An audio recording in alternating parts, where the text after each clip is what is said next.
So it appears I've been contracted once again. This is very bad news for anybody that's essentially not me. I mean, I don't personally take pleasure in ripping people's arms clean off and shoving their head into toxic waste after an arm wrestling match, but separating business from personal matters is what makes a hitman like myself super effective.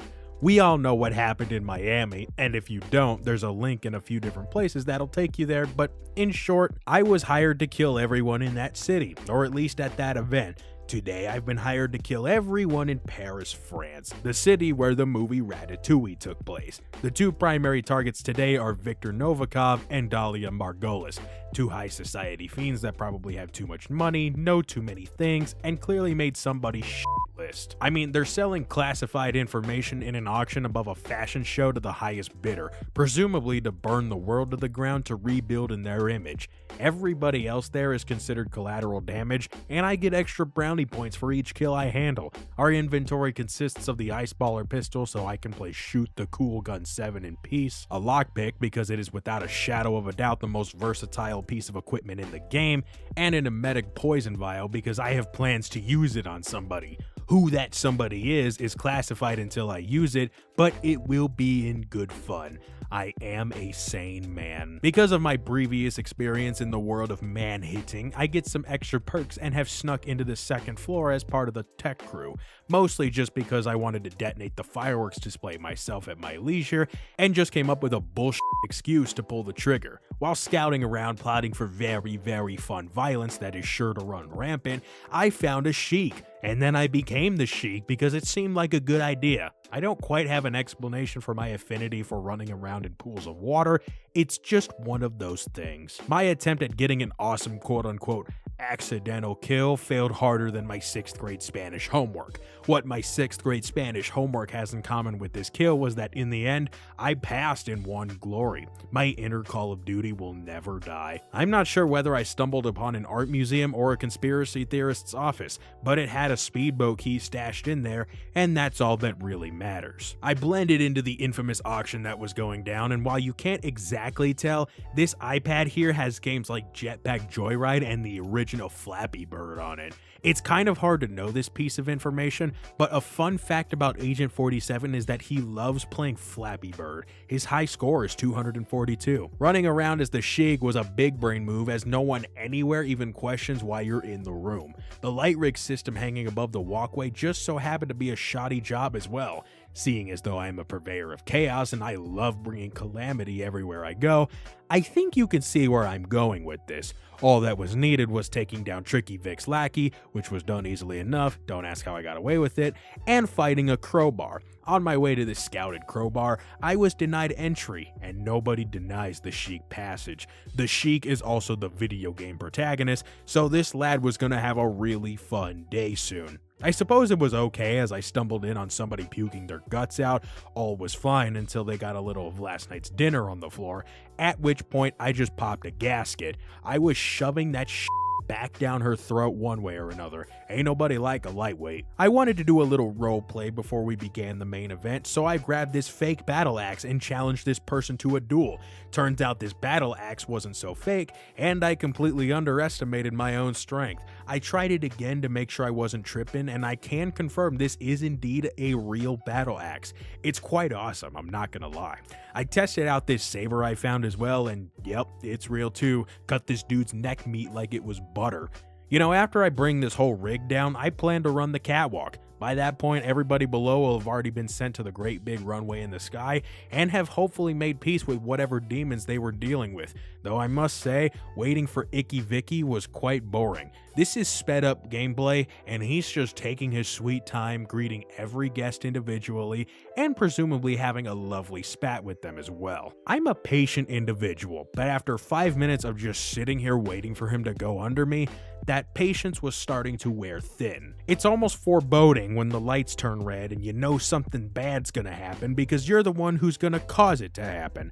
Let it be on record that the Sheik was responsible for the assassination of the self-righteous bastard character known as Victoria Novikov, and that other model. I had planned for everybody down there to get sandwiched by the falling debris as well, but it didn't quite go to plan. It feels like a Dutch Vanderlyn plan in retrospect, so I went to plan B and relinquished all of my ammunition via Marston's air delivery service. When I got down there to conduct my walk of fame, I suddenly realized where my plan had a hole in it. I couldn't actually walk the damn thing because number A, enforcers were everywhere around the destruction zone, and more importantly, number B, the debris created an invisible wall in front of me, preventing the 47 from doing what he does sixth best. I was adamant about participating in this fashion show. My job is demanding, I can't have any friends, this is the least I deserved. And so, begrudgingly with the power of resets and video editing, I resurrected the dead and had to come up with a better plan. And that plan was bald man with funny makeup on his face.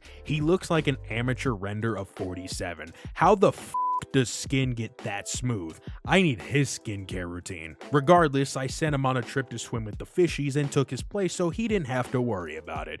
Real talk for a moment, what is with the odd mirror mechanics? I understand games become buggy, but this is just kind of funny.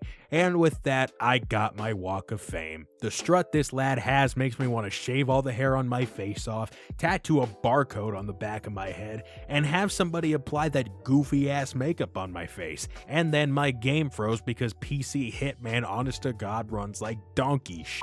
And it ain't my specs that are the problem, trust me on that one. Donning the masquerade of Helmut Kruger comes with responsibilities that must be taken care of alongside the fun. Those responsibilities just so happen to bring me to my other primary target of Dahlia Margolis. I became a yes man for a bit to appeal to her every need and keep the other security guards away. Not because I couldn't handle them, do you know who you're talking to? But so I had the extra time.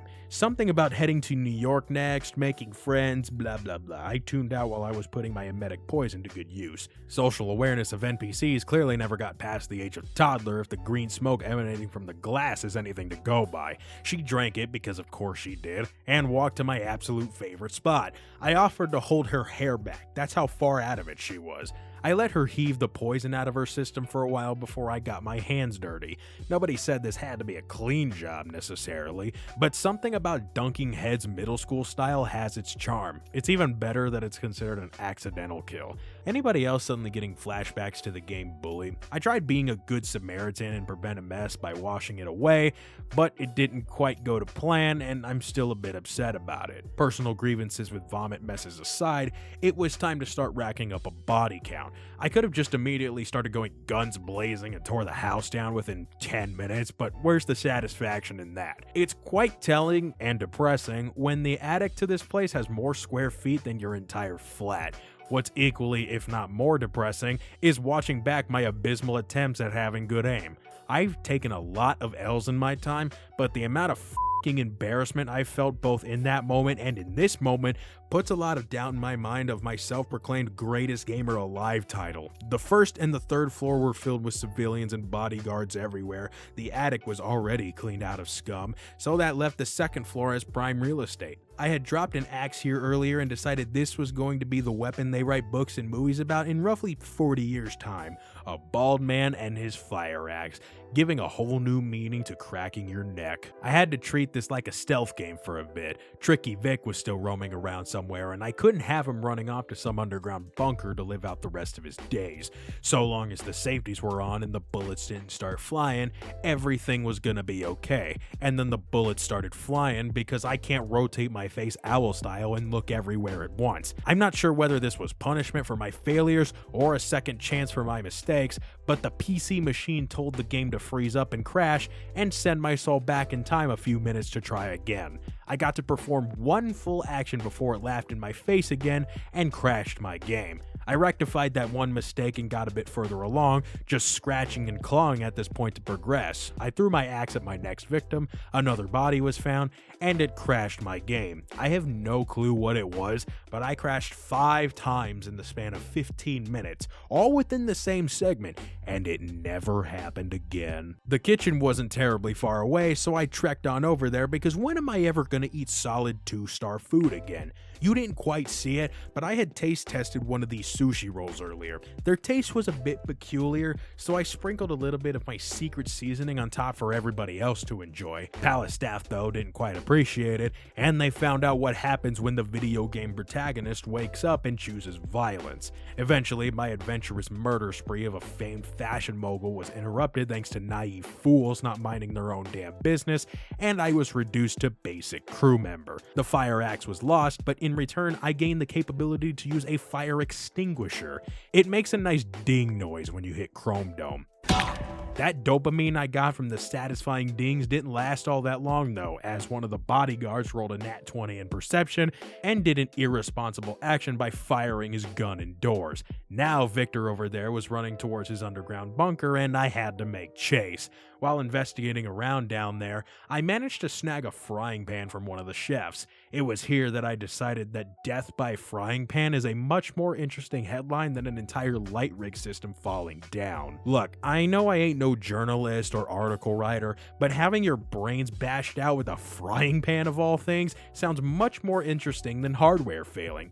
Cue Deal f***ing up his aim again. I'm honestly thinking about going to take a class after this. Gears are always turning inside my brain, and simply snapping Vicky's neck wasn't satisfying enough, so I got to work. Since this was a kitchen area, stoves were everywhere, and both of us deserved everything that was coming in the next few seconds.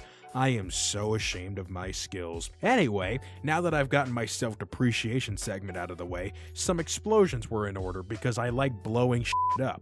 Nobody said I had to be merciful in my escapades, just that I get the job done. And once again, these accidental kills sent me into a hysterical giggle fit much too personal to share here. Catwalk walked, primary targets were sent somewhere, all that was left was everybody else on floors 1 and 3. My initial plan was to take the frying pan from earlier and see how much chaos I can cause with just that alone, but it didn't quite work out in the end as I lost it attempting to throw it at somebody's 2 front teeth, and their guns did their one intended job. There were several chandeliers hanging around in the bar area, and for some reason I was convinced this single witch would bring them all down. It was a missed opportunity from the devs in my opinion. You know, for the amount of bodies I've stacked in that house, I question where exactly everybody else is coming from. Like, how much security do you need for one event? There's a larger payroll for this place than most of the concerts I've been to. Nobody needs to worry, I'll personally supply some Kentucky funeral chicken for all the funerals that'll be happening soon.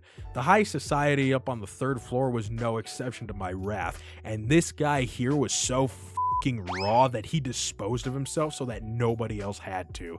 That is the true hero here.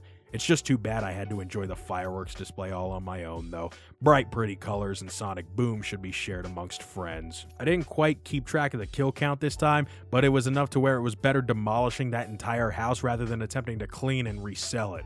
Perhaps they'll make it into a graveyard one day. Once again, the game hammered in the fact that I was a naughty boy by completely disconnecting me from the servers. That's not very becoming. If you enjoyed this video, consider leaving it a like, or if you hated it, leave it a dislike. And if you haven't already and you like what you see on the channel, go ahead and hit that subscribe button and turn on those notifications. Helps me out a ton. Shout out to all my Patreon supporters for making videos like this one possible. Have a good one. Peace out.